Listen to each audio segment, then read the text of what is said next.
Então hoje nós vamos falar um pouquinho sobre Marx. Eu vou ser bem sintético, o capítulo é bem grande, ele tem quase 70 páginas, né, porque trata de Marx e de Engels. Eu não vou entrar em detalhes específicos, eu vou tentar dar um apanhado geral do capítulo e das principais ideias que o Marx traz, que o autor traz sobre Marx. A primeira coisa que a gente tem que perceber é que uma coisa foi o pensamento de Marx e outra coisa foi o pensamento marxista. Então, uma coisa é o pensamento de Marx, originário, e outra coisa são as correntes que foram geradas a partir do pensamento de Marx. Que correntes são essas? Aí entra o socialismo real, o leninismo, o stalinismo, o marxismo ocidental, dentre outras.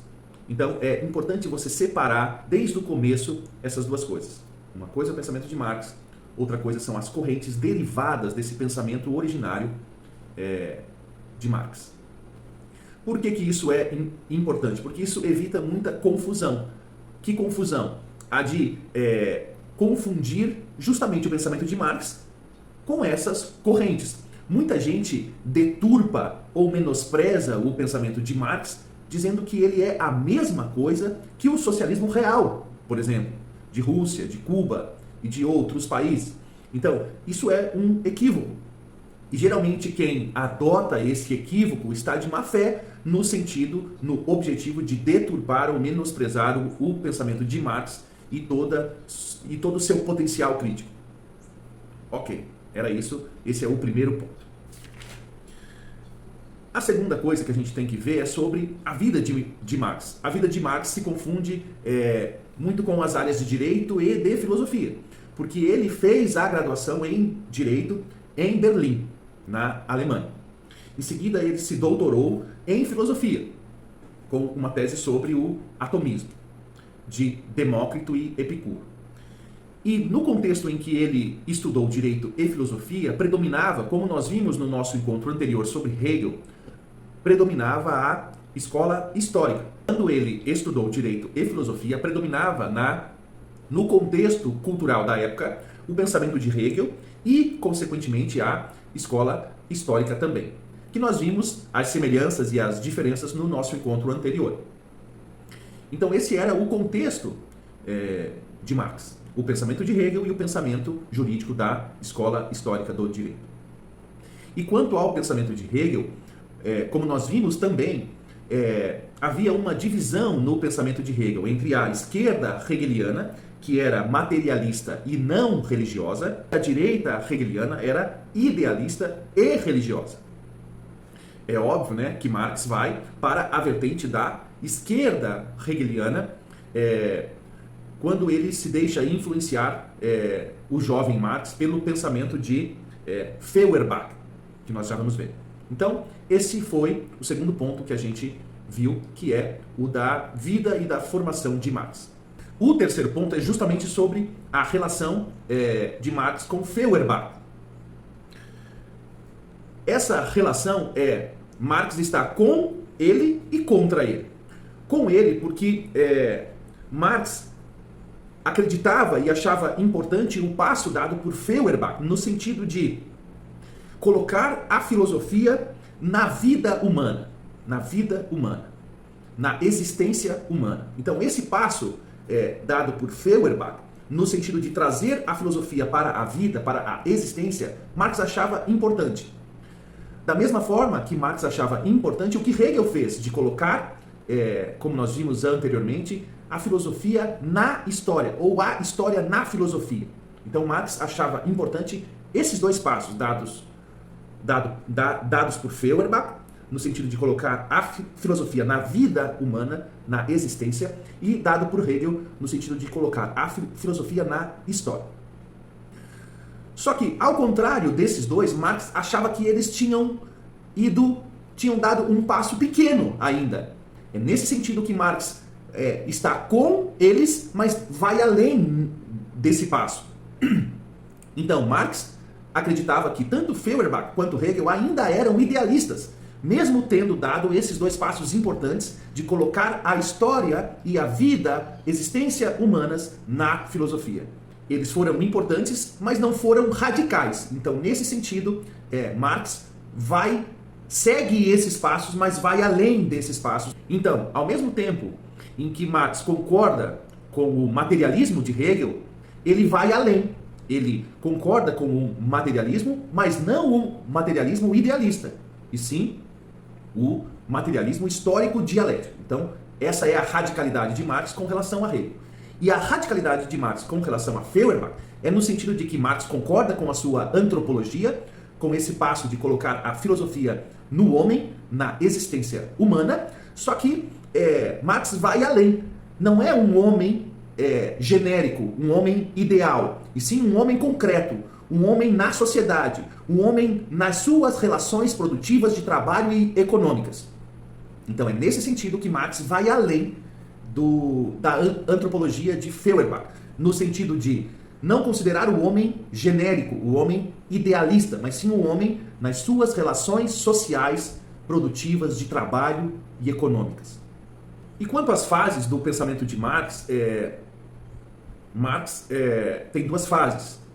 Os comentadores de Marx tradicionalmente comentam sua obra em duas fases: o jovem Marx e o Marx maduro, o jovem Marx, o Marx jovem e o Marx adulto. No jovem Marx, ele está nessa relação com Feuerbach. Ele pensa o homem, mas o homem dentro da classe do proletariado, no conflito de classes. Nesse sentido, Marx trata da classe, do proletariado, da classe trabalhadora. E já no Marx, no segundo Marx, no Marx adulto, ele já trata da revolução. Então, se começa com a classe, no final ele já trata da revolução. Então, tem uma frase que diz assim: o jovem Marx é o lado negativo, o de que a classe proletariada nada é. Ele fala, nada sou, enquanto proletariado. Mas enquanto classe revolucionária, tudo serei. Então eu nada sou no sentido negativo e tudo serei no sentido positivo.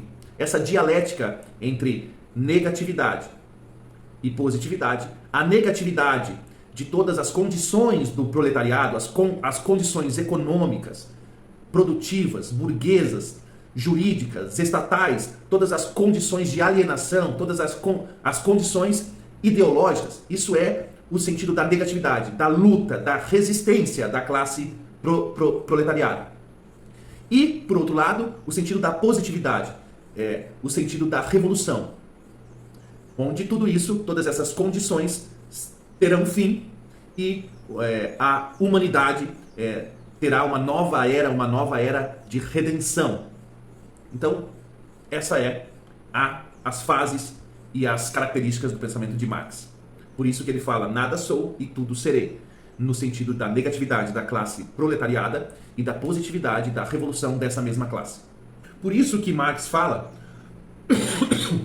que Estado, religião, ideologia, sociedade civil, família, vejam, Estado, religião, sociedade civil e família remetem àquelas ideias de moralidade objetiva de Hegel. Tudo isso é superado, inclusive a ideia de indivíduo, de homem, de Feuerbach, tudo isso é dissolvido, tudo isso é perdido, tudo isso é ultrapassado pela classe trabalhadora no sentido de redenção, de emancipação, de libertação de todas essas condições, de todas essas coisas, pelo bem do próprio humano, pelo bem da própria humanidade. Então, essa dialética de negatividade e positividade, negatividade de perda total da humanidade no sentido de Estado, religião, sociedade, família e indivíduo. A classe do proletariado é negativa contra todas essas condições. Mas, ao mesmo tempo, tem a positividade da redenção, da libertação, da emancipação total do homem de todas essas condições. É nesse sentido que a filosofia em Marx é radical, porque ela derruba isso, ela transforma, ela destrói, ela resolve, ela liberta, ela emancipa o homem e a humanidade de todas essas condições de produção da vida social, e econômica, produtiva e de trabalho. Porque o que Marx fala é que toda a luta burguesa contra o absolutismo, que nós vimos em Hobbes, Locke, Rousseau, Kant e Hegel, toda essa luta burguesa, liberal, contra o absolutismo, foi uma conquista, foi uma emancipação humana. Só que foi fictícia, porque ela gerou tudo isso que nós vimos. Gerou Estado, religião, família, sociedade e uma concepção de sujeito, de indivíduo ideal, abstrata.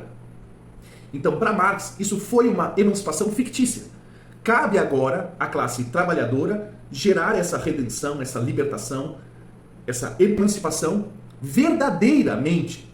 Então, a burguesia foi uma emancipação fictícia, enquanto a classe trabalhadora, nessa dialética de negatividade, de positividade, vai gerar uma emancipação verdadeira. Nessa luta, nesse passo radical de Marx, dado com relação a Feuerbach e Hegel, esse homem concreto, essa humanidade, essa classe trabalhadora, esse homem não genérico, mas um homem social, um homem prático, um homem produtivo, um homem econômico, um homem que trabalha. Tudo isso vai ser feito a partir do que Marx chama de condições de trabalho, condições econômicas, condições produtivas do homem na sociedade. Por isso que o conceito de trabalho é tão importante para Marx, porque ele vê o homem nas suas relações produtivas, seja com relação à natureza, seja com relação à própria sociedade. Então, o homem é um animal que produz, que trabalha tanto o ambiente natural quanto o ambiente social. O homem é aquele ser que produz constantemente as suas condições de vida a partir do trabalho e, portanto, desde relações produtivas, econômicas. Então, essa ideia é importante também. Por isso que Marx fala da classe trabalhadora. Por isso que o trabalho é tão importante. Nessa luta de Marx contra Feuerbach, nasce uma obra importantíssima de Marx, onde ele coloca várias teses do seu pensamento, no sentido de que Marx dá um passo mais radical do que Feuerbach. Por isso, o livro é Teses contra Feuerbach. Mas veja, um contra, entre aspas, né? Porque Marx parte de Feuerbach no sentido de ir contra ele. Então, é uma relação muito complexa essa, tanto de Marx com Feuerbach, quanto de Marx com Hegel, como nós já vimos. A primeira tese é a de que a realidade é fruto da atividade humana concreta, do trabalho humano. Por isso que a realidade é uma realidade prática. E essa atividade prática, a praxis do trabalho, da produção humana, tem que ser vista de modo crítico. E é justamente essa crítica que faz o trabalho da negatividade. Então vejam, enquanto querem que a gente veja Estado, família, sociedade, religião, direito, tudo isso como bom, bonito e perfeito, o que Marx fala é que haja de modo crítico contra essa positividade que querem te transmitir. Isso não é tão positivo quanto você pensa. Então é aí que entra o trabalho da dialética, da negatividade, da crítica. Então essa é a primeira tese. A outra tese é de que a verdade ela é fruto do poder na prática. Então, o que Marx fala é que a verdade, ela se origina do poder. Toda a verdade sobre essa prática, sobre esse mundo prático, real, social, produtivo, econômico, do trabalho, é uma verdade que tem a ver com o poder. Poder de quem? Da burguesia. Então, o que querem nos transmitir como verdade, fruto da burguesia, é, na realidade, uma imposição de uma interpretação sobre essa realidade. Por isso, o poder. A outra tese é que a realidade, a verdade, a vida e a própria sociedade é prática. Tudo isso é prático. Por isso que Marx é um materialismo histórico dialético, porque é fruto da praxis, dessa ideia de que a vida humana é produtiva, é criadora na sua relação com a natureza e com a sociedade, é fruto do trabalho, é fruto das condições econômicas. Há várias outras teses, mas para finalizar, eu vou falar de uma tese que é muito famosa, que é a que diz assim: os filósofos apenas interpretaram o mundo de diferentes formas. O que importa agora é transformá-lo. Então essa é a tese 11, famosíssima de Marx, que está na obra Teses contra Feuerbach. Então, o que todas essas teses mostram é o trabalho crítico da negatividade de Marx. Então, enquanto as críticas anteriores eram dogmáticas e especulativas, a crítica de Marx como nós vimos, é da praxis, da prática, que dá ênfase às condições sociais, concretas, econômicas, produtivas da vida e da existência humana e da classe trabalhadora. Por isso que o papel dessa filosofia da praxis, dessa filosofia crítica, é aquele que a gente viu. O de dissolver, derrubar, destruir, transformar, emancipar, redimir, empoderar, profanar aquele mundo, aquela realidade, aquela positividade burguesa. É justamente essa ideia de filosofia de Marx, essa ideia de filosofia da praxis, aonde entra aquela outra famosa frase de que Marx inverteu, Marx é Hegel ao avesso, porque enquanto Hegel dá ênfase ao idealismo, ao céu aqui uma metáfora de abstração, né? Marx dá ênfase ao materialismo, à terra. Em que sentido isso?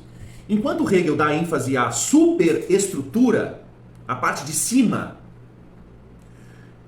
aonde entra Estado, direito, política, religião, a nossa consciência, as nossas ideias. Enquanto Hegel dá ênfase a isso, Marx dá ênfase à infraestrutura. Não a parte de cima, mas sim a parte de baixo, a da infraestrutura, aonde entra a base econômica, o fundamento econômico. Tudo isso que nós vimos antes. Econômico aqui no sentido de produtivo, de trabalho, no sentido de que o homem produz suas próprias condições materiais, econômicas e produtivas. Então, é o que Marx chama de processo produtivo da vida, essa infraestrutura econômica e de trabalho, onde entram os meios de produção da própria vida humana, onde os próprios homens produzem as suas próprias vidas. Então, o que Marx fala é que as ideias não vêm do nada, não surgem do nada. Essas ideias sobre Estado, direito, política, religião, essas ideias que compõem a ideologia, elas não vêm do nada. Elas nascem dessa infraestrutura, dessa base econômica produtiva humana. Essa foi a mudança que Marx fez no paradigma filosófico a partir do materialismo histórico e dialético. Marx inverteu. Marx pôs do avesso isso tudo. Enquanto o pensamento anterior dava ênfase à superestrutura, como se ela nascesse do nada, Marx diz: olha, tudo isso que vocês, burgueses, querem nos fazer acreditar que é universal, isso é fruto do próprio mundo produtivo burguês. Então, o que Marx fez foi jogar no papel da burguesia que aquilo que ela prega como sendo universal de todos é o que a própria burguesia criou, que é o seu modo de vida estatal, o seu modo de vida jurídico, o seu modo de vida político, o seu modo de vida religioso. Essa é a consciência burguesa, mas ela, mais uma vez, não nasce do nada. Ela nasceu da modernidade, das revoluções burguesas. Essa foi a revolução de Marx, essa inversão. Beleza, então, a gente estava falando de que Marx fez uma divisão entre a superestrutura, onde entra todo o pensamento anterior de Kant, de Hegel, e a infraestrutura, que é aquele mundo que nós vimos do homem concreto, da classe trabalhadora, esse mundo prático, da produtividade, esse mundo do trabalho, da economia. Essa divisão que Marx fez é importante para que a gente entenda outros dois conceitos importantes dele, o da ideologia e o da alienação. Então, a gente parte dessa divisão de Marx entre superestrutura e infra para explicar a alienação e a ideologia. A ideologia, para Marx, está situada no âmbito da consciência, das ideias, que é esse mundo da superestrutura, onde entra o que nós já vimos: Estado, direito, política, religião, espírito, consciência, enfim. E o que é essa ideologia? Entra aquela relação, aquele conflito de classes entre a classe burguesa e a classe trabalhadora. Enquanto a classe burguesa sabe que produz as próprias condições de sua vida, a classe trabalhadora não sabe, não tem consciência que produz as próprias condições de sua própria vida. Então, a ideologia consiste justamente nisso. A burguesia sabe que produz a sua própria vida e faz com que a classe trabalhadora não saiba que ela pode produzir as condições de suas próprias vidas. A ideologia consiste em acreditar que essas condições são boas, universais e eternas. Essas condições nas quais a classe trabalhadora se encontra, de Estado, direito, política e religião, são boas, são eternas, são universais, e que a classe trabalhadora não pode se conscientizar de que essas condições não são boas para ela própria. Já o conceito de alienação está não na superestrutura, mas sim na infraestrutura. E é muito semelhante ao conceito de ideologia. Por quê? Enquanto a classe burguesa produz a sua vida por si mesma, por ela própria, a classe trabalhadora, ela tem a sua vida produzida por outros. Por isso alienação. Alienação vem de alienos, aquilo que é externo, aquilo que está fora de mim. Então a classe trabalhadora tem a sua própria vida produzida por outros, de modo que a sua vida não é própria, mas sim imprópria, é de outros, não é própria, minha. Então essa condição de desigualdade, de subordinação, essa condição da classe trabalhadora não produzir os modos da sua própria vida, leva a uma condição de desigualdade e de subordinação. Enquanto a ideologia quer que a gente acredite que todos são livres e iguais, a alienação faz a conscientização da classe trabalhadora da sua condição de alienação, faz com que ela própria veja que não é livre e nem igual. Nós somos subordinados e nós somos desiguais. Na realidade, o que a burguesia quer esconder da classe trabalhadora é justamente essa condição de desigualdade e de subordinação, de opressão, de exploração. E a classe burguesa usa para esconder essa infraestrutura a ideologia. O passo radical de Marx quanto a Feuerbach e Hegel, no sentido de ver o mundo a partir da superestrutura e da infraestrutura, levou Marx a denunciar a ideologia da superestrutura e a alienação da infraestrutura.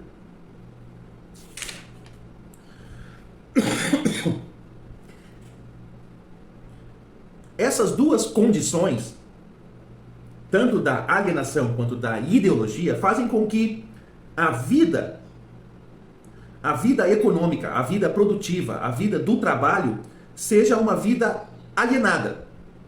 No sentido de que o homem está jogado nessas relações e não pode fazer nada disso. E não pode fazer nada quanto a isso. As condições de alienação e de ideologia fazem com que a gente fique passivo. Faz com que a gente não crie consciência das nossas próprias condições de vida. O homem jogado nessas condições de trabalho econômicas e produtivas, alienadas e ideológicas, esse homem jogado nessas condições, ele é um mero trabalhador. A vida do ser humano consiste no seu trabalho e nada mais. E mais ainda, toda a nossa vida se reduz a trabalhar, a ter renda e a consumir. E entrar uma roda de ratos, onde a gente não sai. Porque pelo fato de nós sermos ideológicos e alienados, nós não vemos essas condições. Ou nós vemos de uma forma positiva e não de uma forma negativa. Nós vemos como a classe burguesa quer. Nós não vemos como a classe trabalhadora deveria ver, que é uma condição de desigualdade, de violência, de opressão, de dominação. Nesse sentido, a nossa vida se resume a mercadorias, a produção e a consumo de mercadorias. E nós estamos isolados uns dos outros e consideramos uns aos outros como inimigos, como em competição, como em concorrência. São essas condições de vida que Marx denuncia. Tá, e o que nos resta então? Se nós estamos condenados à ideologia e à alienação, o que Marx propõe como saída? Marx propõe como saída a transformação disso. É aí que entra o conceito de revolução de Marx. Porque o único modo da gente sair dessa lógica do capital e da sua forma jurídica, da forma política, da forma social, da forma religiosa, o único jeito da gente sair dessa lógica jurídica, econômica, estatal é a partir da revolução. E é justamente essa revolução que leva ao socialismo e ao comunismo. Eu não vou entrar no pensamento de Engels porque o nosso foco era Marx mesmo. Então, acho que com isso a gente chega... Acho que eu consegui transmitir pelo menos o básico do pensamento de Marx. Só para finalizar, dá para eu falar um pouquinho sobre os modos de produção. E com isso a gente finaliza mesmo. A história passou por vários modos de produção. Há o modo de produção escravagista, há o modo de produção feudal e há o modo de produção do capitalismo. Então, escravagismo, feudalismo e capitalismo. Há esses modos de produção que são... Esses modos de produção, eles são compostos, eles estão na infraestrutura. Nesses modos de produção, há várias forças de produção. Aí entra economia, trabalho, as classes e a luta de classes dentro da história. Então, ao modo de produção escravagista corresponde forças de produção escravagistas. Ao modo de produção feudal correspondem forças de produção feudais. E ao modo de produção do capitalismo correspondem forças de produção capitalistas. Portanto, o modo de produção é uma coisa, forças de produção são outras. E, complementando essas duas ideias, há as relações de produção. Modo de produção, forças de produção e relações de produção. É nessas relações de produção, por exemplo, no modo de produção escravagista, as relações de produção se dão entre trabalhador e senhor, senhor e escravo. No modo de produção feudal, a relação de produção se dá entre servo e senhor. E no modo de produção, as relações de produção se dão entre senhor e trabalhador, entre classe trabalhadora e classe burguesa. E nessa relação de produção capitalista é onde entra a luta de classes, entre a classe que tem a propriedade de tudo e de todos, que é a classe burguesa, e a classe trabalhadora, que tem alienação de tudo, não tem a impropriedade de tudo. Ela não é proprietária de nada, a não ser da sua própria força de trabalho, que vende ao burguês que compra. Então, toda a lógica do capitalismo se reduz a essa relação de produção entre o burguês que compra a força de trabalho e o trabalhador que vende a sua força de trabalho. E é óbvio, né? Isso gera um mero valor de troca e a mais-valia, que são outros dois conceitos importantes de Marx. O valor de troca é simplesmente essa troca de produtos e de mercadorias por dinheiro, e essa relação de produção, por ser uma relação desigual e de dominação, leva à exploração do conceito de mais-valia. Com isso a gente abarca os principais conceitos do pensamento de Marx.